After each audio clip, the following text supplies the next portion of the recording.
There's an old saying, if a tree falls in the forest and nobody's around to hear it, does it make a sound? We face a very similar tension today in healthcare. If we invent game-changing inventions, but we can't make them, ship them, or build real businesses around them, did we actually innovate? Let me walk you through one world-changing invention, CRISPR. It was invented in 2012 and won the Nobel Prize in 2020. It changed the game in gene editing. It took scientists from the era of typewriters and whiteout and brought them forward into the era of word processors and cut and paste.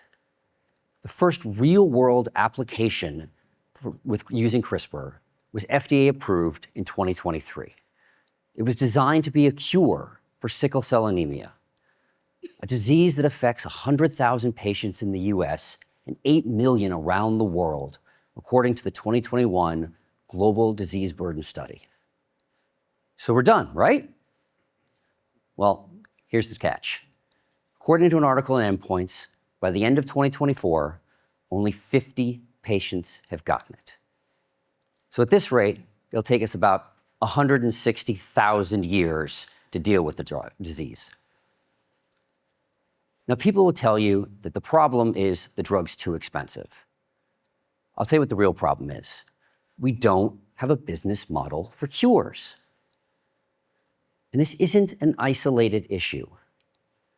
There's a number of CRISPR therapies in development for heart disease, rare diseases, and a myriad of other problems. They'll have amazing clinical trial results. One shot and you're done. And what happens? Their stock tanks, or they're sold for scraps. This isn't a problem of science or invention. The issue is systems and system-level thinking. And it's not some grand conspiracy. It's just really hard for established players and markets to change. It's also the fact this is a well-documented phenomenon. In Clayton Christensen's book, Innovator's Dilemma, he lays out why established players have such a hard problem dealing with disruptive technology. Every single one of their processes or metrics, financial or otherwise, are designed to work and serve their most profitable current customers.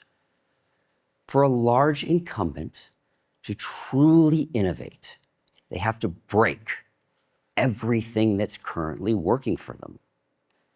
Hence, Kodak threw away the digital camera. This happens at the system level as well. Healthcare systems around the world are designed to reward small, incremental change. Create a therapy that adds a few months of survival, that fits into the system. Standard of care shifts, reimbursement increases 10%. A one-shot cure, that doesn't fit. Everybody's creating complicated financial models to justify its place in pricing. The bigger the breakthrough, the harder it is to fit. And the breakthroughs in the bioinnovation tech stack are coming at an accelerated pace. The cost of reading our DNA 20 years ago, $1 million. Today, it's under 1,000. We have AI models that allow you to prompt your way to a new protein. Wearables are so ubiquitous that today we have heart monitors in our smartwatch, and healthy people are using continuous glucose monitors. But for those technological breakthroughs to truly scale and touch every life, we need just as much innovation in the business of health. We need new models, financial structures, and regulatory pathways. So, if something like AI drug design were to truly take off, what would the accompanying business model look like? Today, the US FDA approves between 20 and 50 drugs every year. And it costs $2.5 billion to bring one drug to market, according to the gold standard Tough study. The only way to make that work is the blockbuster drug model. You go for the broadest of indications, aiming for multiple billions of dollars of revenue every year. Now, if these AI platforms do what we all hope they do and create more and more personalized drugs, we'll not have 1,000, 2,000 drugs every single year going for smaller and smaller groups. The blockbuster model breaks down. Now, instead, imagine the equivalent of the pharma app store. And the app store owner gets a 30% cut of every single drug. How would the dynamic change versus the blockbuster model? First, the pharma is no longer dependent on the success of a single drug. Second, the doctors are much more aligned with their patients because the sales relationship with that pharma changes. Third, patients have a much greater variety of drugs to choose from, bringing down the cost of those drugs. It's a win, win, win. Let me give you another win, win, win. We have an antimicrobial bacteria-resistant crisis. We aren't creating enough new antibiotics to stave off the rate the bacteria is becoming resistant to them.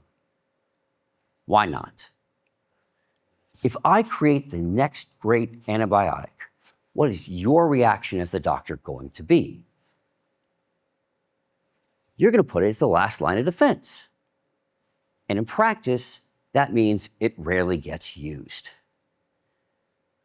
Now, if I'm paid on the usage of that drug and it sits on the shelf, I don't need a complicated spreadsheet to tell you the ROI on that sucks. So they don't get made. Imagine instead that that same biotech is paid on a subscription basis for the development of those antibiotics. Now instead, my incentive is the creation of those drugs, and I could care less if they get actually used. Doctors have a steady supply of therapeutics. Patients have drugs when they get sick. The pharma has a sustainable model. Bacteria, well, they're screwed. We'll call it a win, win, win, lose, but it's an equation I think we're all okay with. A golden age of human health is possible. Here's what's available right now. We can fix the organ transplantation shortage. We can make the paralyzed walk again. We can solve rare and incurable diseases. We can even extend human life.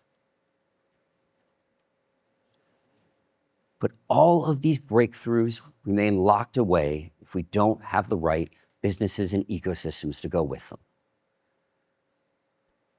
You'll hear people say, it's healthcare. We have to move slowly. Lives are at stake. I say, you're right. Lives are at stake. We have to move quickly. Thank you.